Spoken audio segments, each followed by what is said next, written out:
Hello, my name is Zoe Cowley, and we're going to be making mugs today.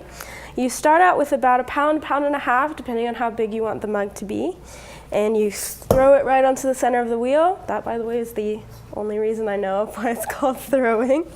And then you want to get your hands wet and start at a high speed, applying even pressure to both sides to center the clay. Clay has to be centered the entire duration of your throwing,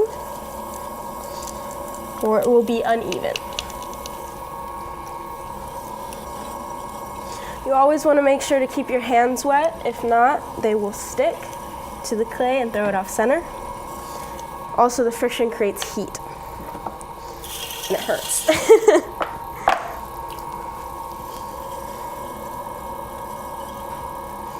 So when it's centered, you want to take your thumb, go right into the center, come out, even up your lip. Then I'm going to reduce speed slightly. This pedal's a little finicky. Wet my hands again, and now I'm going to pull my walls. First, I'm going to take these two fingers and gradually widen the well that I've made in the middle. Then I'm going to take my thumb and forefingers and pull up on the sides. You want to be sure to apply even pressure on both sides.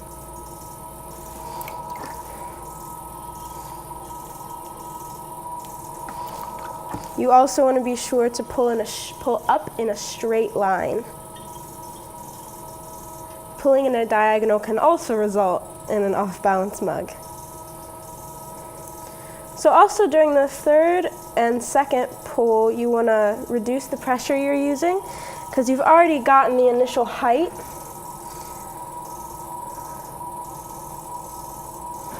And now you're more so focused on how even the walls are, stuff like that. So I'm working on a new shape today. It's still in its infant stages, for sure. It's inspired by and based off of a traditional Mexican folk art mug that one of my coworkers and friends showed me last week, actually. It has a very circular base, and then it flares up a little bit at the top. So I'm going to begin my shaping process for that now. Shaping techniques vary from piece to piece and from potter to potter. So right now I'm applying more pressure to the inside on certain parts of the mug than I am on the outside.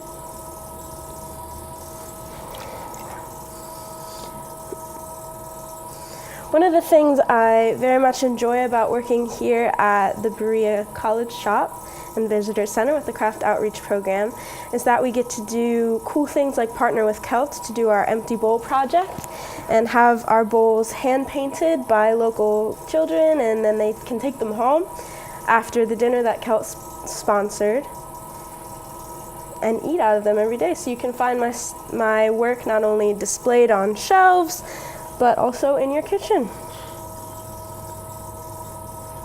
I have actually only been throwing since August of 2017. I was a glass blower before that. My mom did own a pottery studio growing up, but I always tell people I learned more about mopping there than I did about ceramics. I didn't start throwing in earnest until just last semester. So here we have our mug, finished for now. We're going to take our wire cutter,